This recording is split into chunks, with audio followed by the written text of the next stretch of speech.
And we're live there. We're live on the app. Hello, everybody. You guys ready? Let's start Turkey Talk Radio.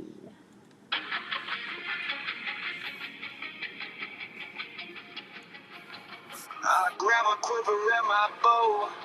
It's my gearhead, don't you know? Climbing to the top with gearhead archery. Heart racing as I take aim, my spirit soaring high as I release my arrow, reaching for the sky. In this world of chaos, I find my peace. Gearhead archery, my soul. All right, welcome to this week's edition of Turkey Talk Radio. Hope everyone's having a good Wednesday all across the good old U.S. of A. We got a fun show for you today.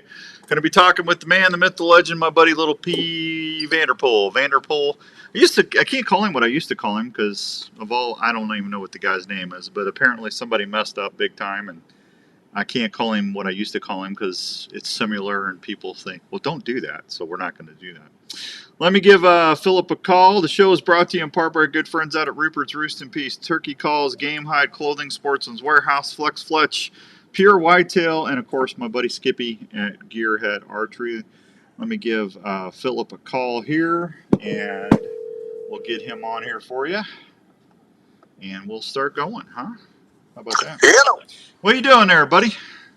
I'm hanging in there like a hair on the back of a frog's back. February 5th, man. February 5th. It's not that far away. No, we were creeping up on it. A month from now, I'll be in the turkey woods for sure. Yeah, Raven and I went down to the farm a little bit ago, and we got a little bit of ice here in Iowa right now, but we went out. We didn't find any sheds, but I saw some good turkey scratching and stuff. But I tell you what, man, Pillip, I was shocked how much corn's still on the stalks down there. They must be finding a lot of food down there because as I was walking in and around the rows looking for sheds. Hey, Jeff, how you doing, buddy? Good evening. I didn't see a lot of corn being tore off. Last year, man, that corn was mashed.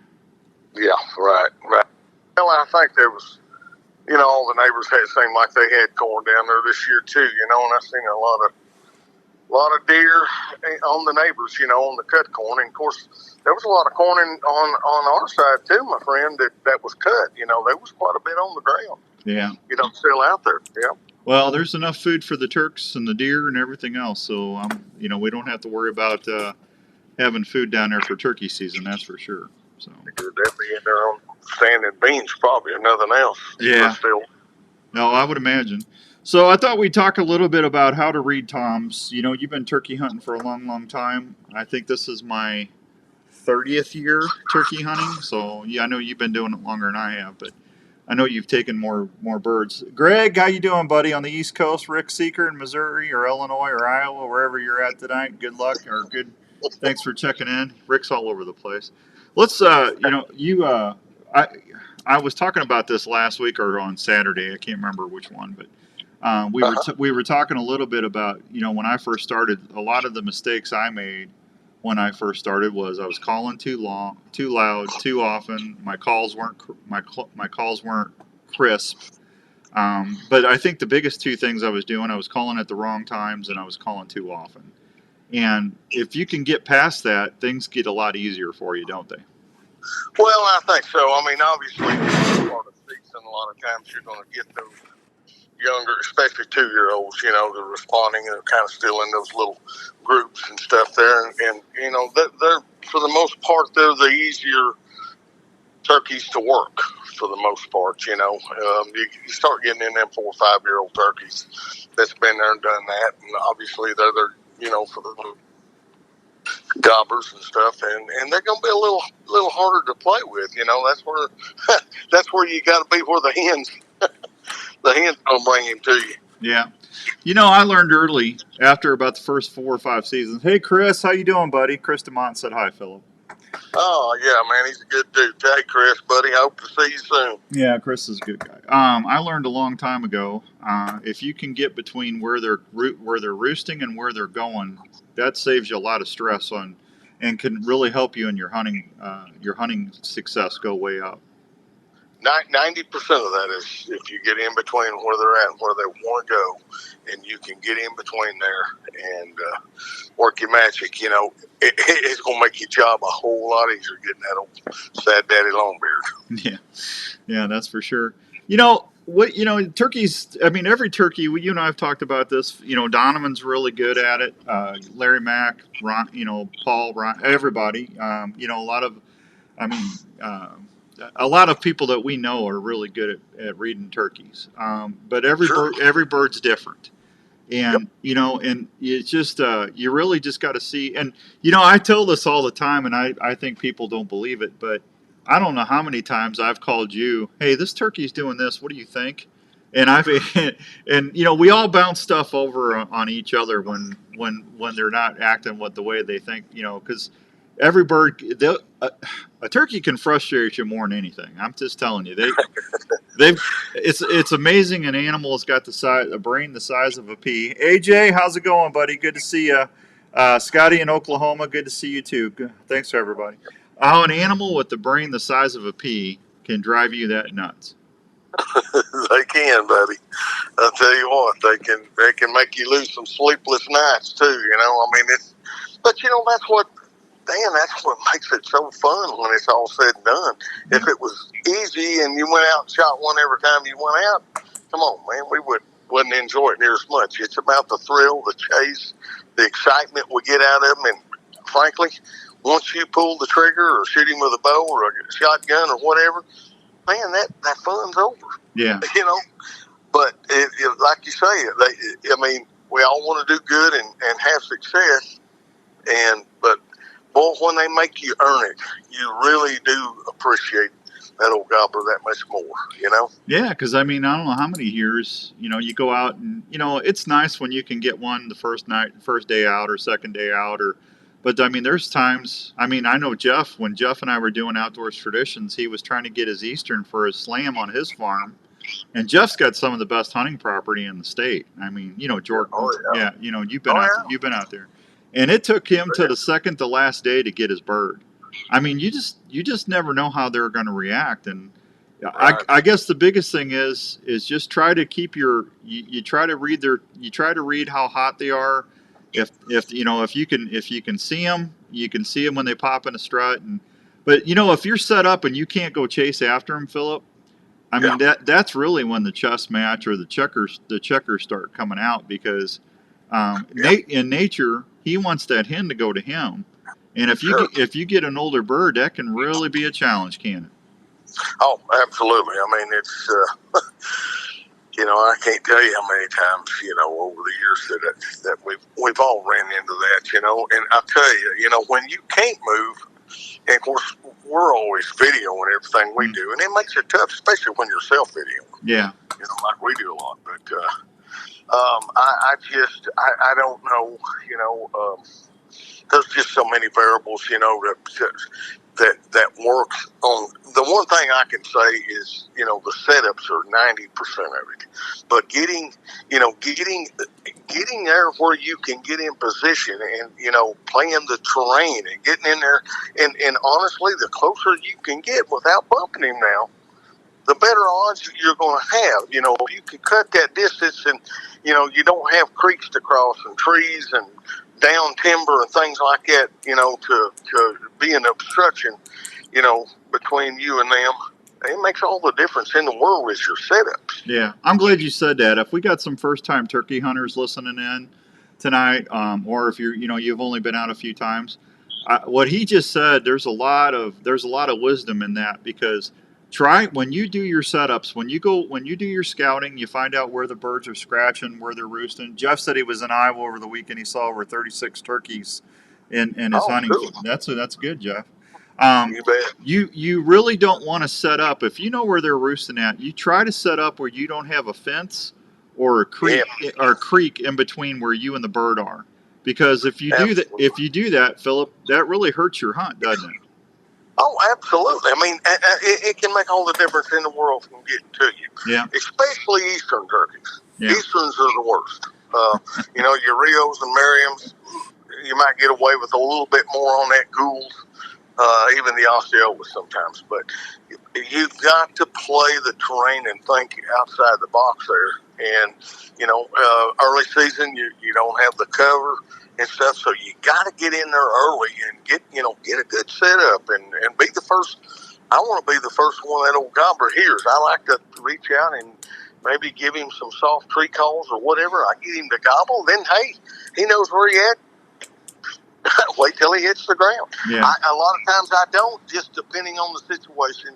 If he's got hens with him, because I want to make sure that he knows where I'm at, and maybe the hens will come my way even if he don't, and he'll follow. But there's just so many variables.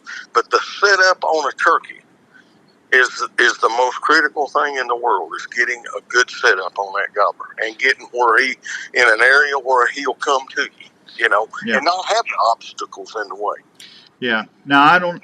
You probably tuck in a little tighter than I do. I try to stay about 100 yards away from where they're roosting, and it depends a little bit on what time of the year it is. If it's real early and the woods are wide open, I try to stay every bit of that 100 yards or more away because I don't want to see them. I don't want them seeing me coming in the morning on the roost. Right.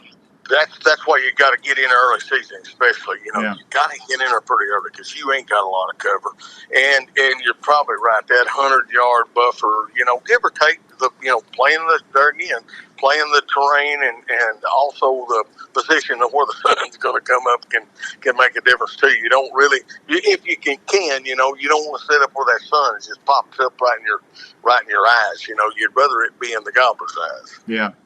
So you got that, Tom. You start hearing those first tree calls, and then your gobbler. And I know you like. I know you like the. You always say, "Do you want to be the sexiest hen in the woods?"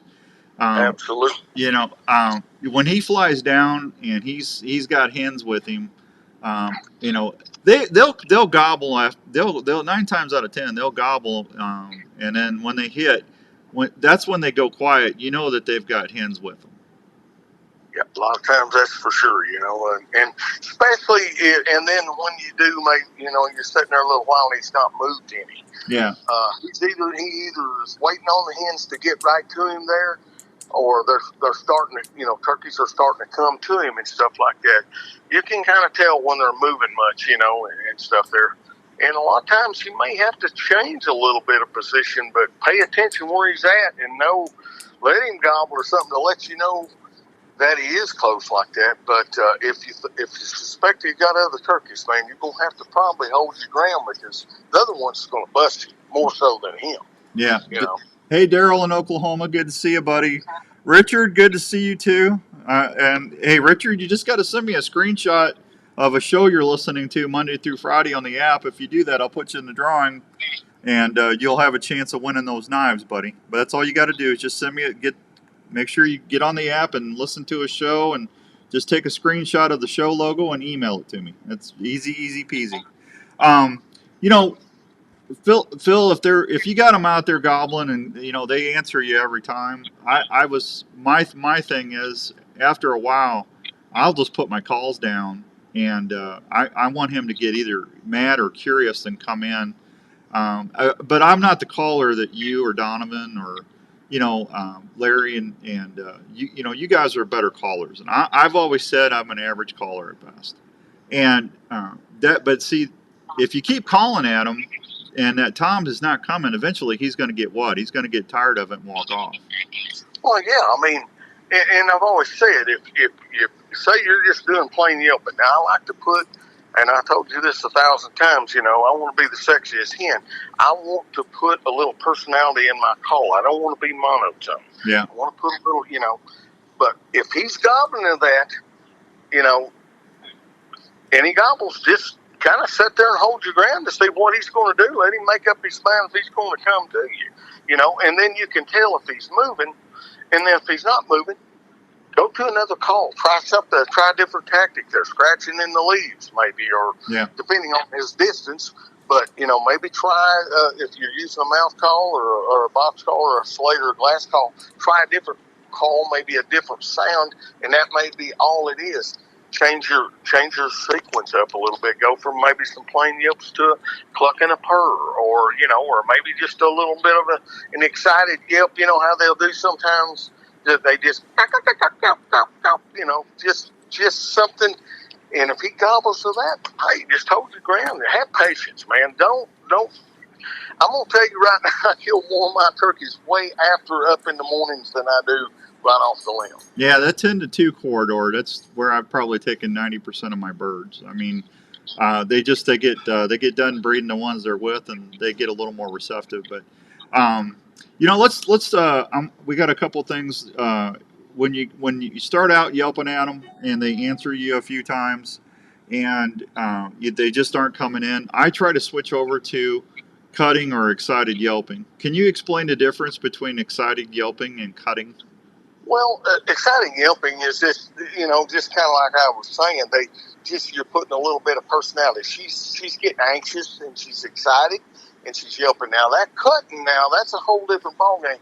But when they cut, and especially machine gun cut, and go into them real strong yelps, man, I tell you what, that can make all the difference in the world of one coming. And if he gobbles to that, hey, shut her down, get your gun up, get your bow up, whatever, and get ready. Because more than likely, if he gobbles, especially if he cuts you off right in the middle of your call, he's pretty wound up, and that'll let you know too if he's with other turkeys. Because most of the time, if they're by themselves and you play the game right and you got to get set up, there's a very good chance you're going to see that over. Yeah, Todd, how's it going, buddy? Good to see you out there in Pennsylvania. Thank you for watching tonight. We appreciate that. I tell Is you, that old Todd Rupert? Rupert, no, it's Todd Shawley. That's AJ's dad. Okay. Yeah, Todd. I thought it might have been old Todd Rupert. It was him. I was going to have you to tell him hi for me. Oh, well, everybody hears you. I don't know what he's doing. I think he's working until 9, but yeah. I guess. A lot of times too, when I'm self-filming, and if I got that Tom, if I think he's getting closer, I'll quit. I don't, for me, and I know it depends on the bird, but a lot of times I just start going to clucks. I just start doing that little.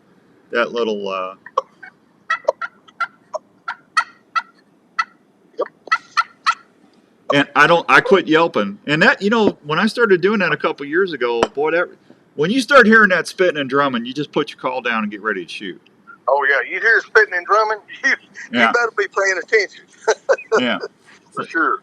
Is Phillip telling stories tonight? Dirk Stark wants to know if you're telling stories again. You tell him I got more stories to tell. I'll be at the Iowa Deer Classic. Tell him I'll be telling more stories I know what to do with. Yeah, he's telling stories. But that little 3 or 4 note yelp, and then if you start putting a cluck and a purr, or that little cluck cluck cluck, or that kooky coo that you always say I do when I got my mouth calling. Yeah. That kooky coo. Because I'll get. That's your excited hen yelping, right? Yeah. That's. I don't have a mouth call right now, but that little 3 or 4 note,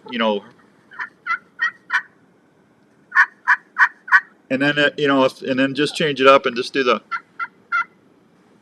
Yep. Add a little of that. Yeah. Break that rhythm. Add a little excitement in that calling. Yeah. That personality, man. That makes a difference. I'm telling you. It does. And again, it's hey Travis Mueller, good to see you, buddy. Thank you for watching. When if they're out there and they're not coming, I don't know. It's the hardest thing to do, but I know you and Larry have done this before. I quit calling for a while, Sure. and I don't know how many times. The next thing you know, it's just they don't gobble, but then you start hearing that when they see the decoys, when they come around or whatever, you start hearing that. If they shut up, just be prepared, right? That's exactly. When you ain't hearing them and stuff, for the most part, they're moving. And there again, just having patience. A lot of times you may sit there 2 or 3 hours. He may go do his thing. Yeah. If you got patience, he knows where you're at. I don't know how many times late morning, catch them coming, come back in. They get done with their hens, maybe breeding a hen or just looking for a hen or whatever.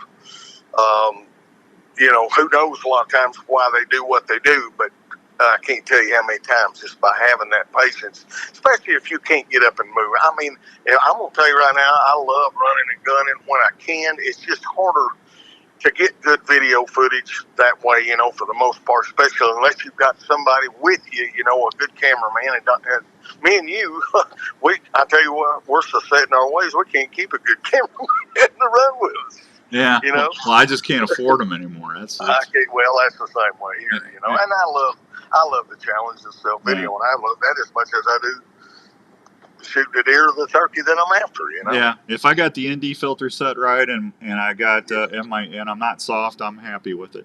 Hey, Phillip, hang on. We got three, 4 commercials I got to play real quick. We'll be right back with Pillip Vanderpool. Don't go nowhere, and we'll pick it up right back here on Turkey Talk Radio. We'll be right back. That big buck has eluded you for seasons. You see his scrape line, but just can't figure him out. Have you heard of Pure Whitetail? Pure Whitetail can help you see more deer and target that buck that haunts you. Pure Whitetail has some of the best deer scents you can rely on to work scrape lines or build mock scrapes that will help you see more deer. Pure Whitetail's natural and synthetic products are developed straight off their farm. Scents like Bed It Up. If you guys got questions, hit me up and I'll ask Phillip for you. Scents are available in powder and liquid form to last longer on hanging branches or scrapes. Try the White Lightning Estrus scent. It's a proven scent that bucks can't resist. Pure Whitetail is more than scents. It's a community of hunters that are family. Just go to purewhitetail.com and check out all they have to offer. Scents, hunting gear, seed, grilling sauces, coffee, apparel, field staff opportunities, and family. Want to be more successful in the field?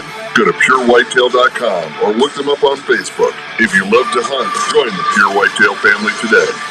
You're listening to the Outdoor Call Radio with Outdoors Dan on 1350 ESPN. Strings and cables make or break your bow setup. You want a string and cable that does not stretch and is reliable, so when your bow is tuned, it stays that way. You need gas bow strings. They're stable, consistent, and reliable strings and cables that come with a one-year warranty. Gas bow strings made in Clay City, Kentucky, and family operated. So next time you order a new bow or replace your strings and cables, try gas bow strings and shoot with confidence. Check them out at your local dealer or online at gasbowstrings.com.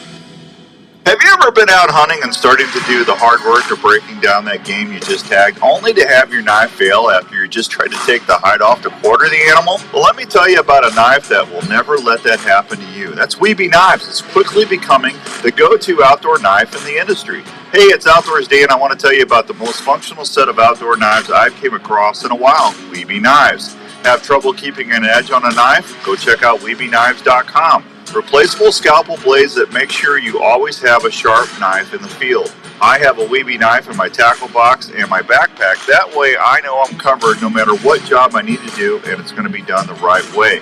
From turkey hunting to deer hunting, trapping to camping, Weeby Knives are my go-to in the field. Don't believe me? I'm Ronnie Adams from History Channel Swamp People, and when I want a sharp knife, I'll reach for Weeby Knives. You heard me?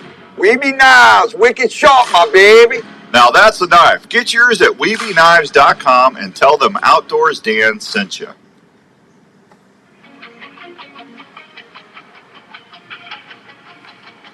Grab my quiver and my bow. All right, welcome back to Turkey Talk Radio on the Outdoor Call Radio Network. Hope everyone's having a great Wednesday all across the good old US of A. I got my buddy Pillip Vanderpool on.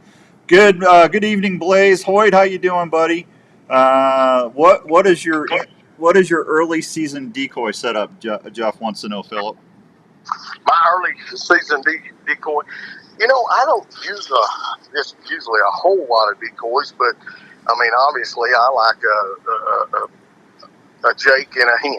Yeah. I mean, you're standing in, and it depends on the setup and the visibility. If I got good visibility, I kind of like to put them in a breeding position right off the bat. It just seems like you get a lot of, I get a lot of footage off that, and they usually come right on in. But I like just to kind of set them up. I use the DSD, obviously, and I use that standing hen, and I'll put her without the stake, and then, put the Jake in the breeding position with her there. Or sometimes I'll just maybe set one on the ground, set the hen on the ground, and then just set a Jake up off to the side or something. And the strutter, works pretty well too, the Jake strutter. I mean, I don't think there's a bad way of setting them up. The one thing, it's just like deer. make sure they got visibility, and you give them enough space to where they can kind of size them up and come in. A lot of times in a real thick area, if you're setting up in a timber and stuff, it's tougher unless you got a good logging road or a good opening or something in the timber, where they can see it and come on in. But I try to set them up close. Dan, I set my decoys up real close because I like to shoot those, especially if I'm bow hunting. I want to shoot them at 5 yards. I love the challenge of it. Yeah, Charles. Shot. Yeah, Charles, how you doing, buddy? Good to see you. Rick Johnson, good to see you too, Rick. Hope you're doing well. Blaze, how's it going, buddy? Hoyt, I think I said hi to you, but hello, everybody. So you said you used that standing hen without the stake when you got by the Jake Strutter? Yeah, I put the Jake Strutter right there. I put him, in a position there. A lot of times I'll just put her kind of like she's ready to breed, but she'll sit there good. The way they're made, the standing hen, she'll just sit right there without the stake. Especially early when you don't have a lot of foliage. Yeah. Where they can see it. It's about the visibility. Yeah, buddy. Yeah, well, mid-season, that would be good because that neck sticks up bigger than that breeding hen. Yep, and I use her more than I do the breeding hen. I mean, don't get me wrong, the breeding hen works, but I like the standing hen. I just feel like there's so much more I can do with her. Yeah. With the stake or without. Yeah, absolutely. Well, I tell you, it's not that far away, Phil. I can't wait to get out there and start chasing them again, buddy. Oh, me too. I tell you what, one thing I hope and challenge everybody out there, hey, take a kid hunting out there this spring. Just take one out there, make sure it's a good day, and it's not raining or the wind's blowing 100 miles an hour. But take a kid out there and let them listen to a turkey gobble. Man, I tell you, we gotta get these kids more involved. We talk about it all the time, but I'm looking forward to it because I've got several youth hunts lined out and disabled hunts. So hopefully we're going to have a good spring season. The turkeys will cooperate. Yeah, David. Good evening, Jake. How's it going, Jake? Good to see you. What's your favorite shot? I know you used that 410 last year, didn't you? Yeah, I use that little CVA 410. I'll tell you right now with that Jeff's choke, and I use Apex ammunition, but I use the Ninja loads that they make for Woodhaven. I'm just telling you, that Ninja load is unbelievable how it patterns. I like at 50 yards, I can put like 25 pellets in the head and neck of a turkey at 50 yards. It's crazy with a 410. Yeah. It's unreal. Yeah, it's good. All right, buddy. If you want to watch, I know you'll be getting your stuff up on the Virtue, and you're doing stuff with Woodhaven this year. Where else can people see you and catch up with you? Well, obviously be on YouTube there and probably still be on Carbon TV. And yes, I'm working quite a bit with Woodhaven. We'll see everybody next week at the NWTF convention in Nashville. And then after that, old buddy, I'll get to see you up at the Iowa Deer Classic. Yeah. And, it's going to be a good year. I hope 2025 is better than 2024, overall. I think it's going to be a really good year. Yeah, I think it's going to be fine, buddy. All right, well, let's give my best to Rhonda, and you get all caught up, and I'll see you in a couple weeks in Iowa. All right, buddy. We'll see you, and you take care, Dan. Thanks for having me on there, and y'all be safe. Good luck this spring, and God bless. All right, buddy. Thanks for coming on tonight. Appreciate you. See you, buddy. Thanks, bye. There he goes, Pillip Vanderpool. Real fine feller right there. Good guy. Hey, JLM, just real quick before we get out of here, I got some homework to tell you. JLM, I was there, went and saw Dallas, and they have Winchester and Federal turkey loads in stock if you're looking for some turkey stuff. Get your stuff now. Do not wait until turkey season is almost here, because if you do that, Tony, how's it going, buddy? Good to see you. Phillip's the man. He is, Tony. He is the man. Thank you, Rick. That's very kind of you, buddy. I always appreciate that. So go check out JLM and tell Dallas I sent you. Also, too, we got a special deal going on at the Iowa Deer Classic. It's going to be the Gearhead Great Goat Giveaway. If you buy a Gearhead bow at the Iowa Deer Classic or at a dealer between March 1st and the 17th, I'm giving away, courtesy of Trophies Plus Outfitters, a full ride antelope hunt to Wyoming at Trophies Plus Outfitters. That's your lodging, your meals, your guiding. Skippy Peterson is going to be your guide. The owner of Gearhead Archery is going to be your personal guide on that trip. All you got to do is buy a bow. I just need to see a copy of the bill paid in full, and I will put you in the drawing, and I'll have another little Outdoors Dan deal to give away on that. And you can get your bow at Archery Field and Sports at the Deer Classic. Skip is going to be there the whole weekend. You can also go to gearheadarchery.com. Creek Archery out in Yukon, Pennsylvania is also another place. Just all you got to do is enter, and I'll be honest with you, folks. If we get 5, 6, 7 people, I'll be very, very happy. So your odds of winning are pretty good. Also, if you come by the booth at the Iowa Deer Classic, I've got a DSD package I'm going to be giving away thanks to the folks at DSD, tied in with Rupert's Roost and Peace turkey calls and Weeby knives. And if you come out and buy either a grunt call or a friction call from Rupert's Roost and Peace, the first 10 people that come by the booth is going to get a brand new Rupert's Roost and Peace turkey hat. Courtesy, I had Todd make some really neat hats up, and we're going to do that. And I've also got Arctic Ice is supposed to be sending me a bunch of these blaze orange bricks. These are the Alaskans, I believe, and these things rock. This is what I use in my coolers all the time when I'm traveling, packing my deer, my antelope, my bear, elk, whatever. Or when I'm going fishing, I keep these in the live well. It keeps my fish nice and fresh in my live well too. It lasts all day. And, I got my little grizzly drifter, and I put those in there too to keep my pop and my water and everything cold. Can't beat those Arctic Ice blocks. I should have some of those to give away at the booth as well. So I think that's it. I think I'll get everybody else caught up on stuff on Saturday. I will tell everybody, I announced on Facebook the secret listener contest. I told everybody since it's Wednesday, I'll go ahead and tell you what it is. We're going to be doing a surf and turf special for the secret listener contest. If you don't know what the secret listener contest is, anybody that downloads the Outdoor Call Radio app on your phone, and it just send me a screenshot like right there. That's Darn Good Friends playing right now. Well, I'm on right now, but Darn Good Friends would just send me a logo of the show, and my email is right there on the app. You can't miss it. It's outdoorsdan@mac.com. If you do that, I'll put you in the drawing. Every week I draw a winner. And Saturday's winner is going to receive a surf and turf package from Weeby. It's a brand new Tala hunting knife, which is what I carry in my pack. And they're also going to get a Mila fishing fillet knife. So it's little fishing. And I'm telling you, that Mila knife is nice for breasting out your bird, too. That works really good. And before I get out of here, I talked to Joe and everybody at Fourth Arrow. And the turkey packs we're giving away. I've got a Game High turkey vest, and then we're going to give away one of these brand new Fourth Arrow packs that I use. I actually use this myself. I use it deer hunting. This is going to be my turkey pack now. But we're going to give one of those away before turkey season too. So we got a lot of stuff to do. Just download the app. It's free to listen, and you might win something. Your chances of winning are pretty good. So I better get out of here. I went over, but you know me, we talk turkey. I get excited. So I'll see you next time right here on Turkey Talk Radio on the Outdoor Call Radio Network. I'm going to send it back to the regular scheduled programming. Have a great day, everybody. Climbing to the top with gearhead archery.